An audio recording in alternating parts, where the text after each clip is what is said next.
ang kaisipan po ng inyong lingkod at ng iba is that kung nagkamali dito ang majority for invoking itong mga binabanggit nila na interpretasyon sa mga rule na ito and they follow the correct way of amending the rules, meaning susunod sila doon po sa rule na dumaan sa Rules Committee o kaya po naman dumaan sila doon sa Section 19 na sinasabi, in the absence of the composition of the Committee on Rules, pwedeng mag-hold over muna itong sila Joel Villanueva at ang mga miyembro nito and then dalhin doon sa Rule 136 na maaari pa din itong i-propose sa plenaryo pero one day before dapat maihain bago pagbotohan. Kung dumaan sila sa tamang ruta at wala ng question sa rules, at the end of the day, mananalo pa rin dito ang majority kasi pagbobotohan nila ito even without bato sitting on plenary.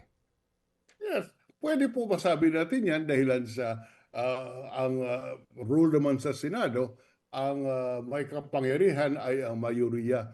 Ngunit unang-una may kapangyarihan din ang Kongreso, ang Korte Suprema na ituwid yung pag-aabuso sa kapangyarihan, grave abuse of discretion. At dito pwede nating sabihin na inaabuso itong kapangyarihan na mag-amyenda ng rules for the benefit of certain parties. At inaamyenda para lang makaboto si Senator Bato at kung sakali man magkaroon ng request for subpoena, yan po ay gagamitin ang voting in absentia or ang electronic voting upang hindi matuloy ang paglabas ng katotohanan sa impeachment trial. Opo, yes sir. And kaninyo, no, maaring dumulog eventually sa Supreme Court kapag may grave abuse of discretion. Pero yun nga ang kaisipan dito, Senator Frank, ng iba, no, na kung sumunod sa rules ang majority and then magawa nila itong amendment sa rules na ito, by following their own rules and eventual votation po sa plenaryo, mananalo ang majority, ang Supreme Court baka po hindi umaksyon kasi nga ito ay pure territory of the Senate. So, kumbaga, baka hindi umaksyon. Yes, Ngunit yan po ay nasa Korte Suprema. That is the prerogative of the Supreme Court.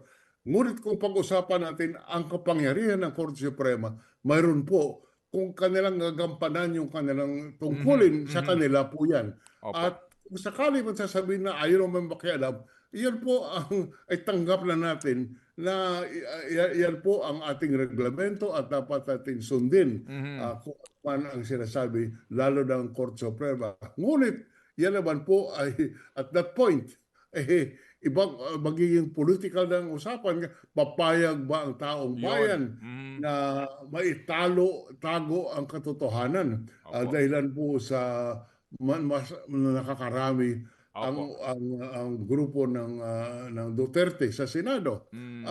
Huwag po natin kalimutan na Ted, noong impeachment ni President Erap, nag-walk out din dahil sa second envelope na tawag na talagang ayaw pabuksan. Kaya nag-walk out ang prosecution. Kaya hindi natuloy ang impeachment trial na tigil. Kaya po yan ay kasaysayan, isang kasaysayan na dapat huwag nating kalimutan.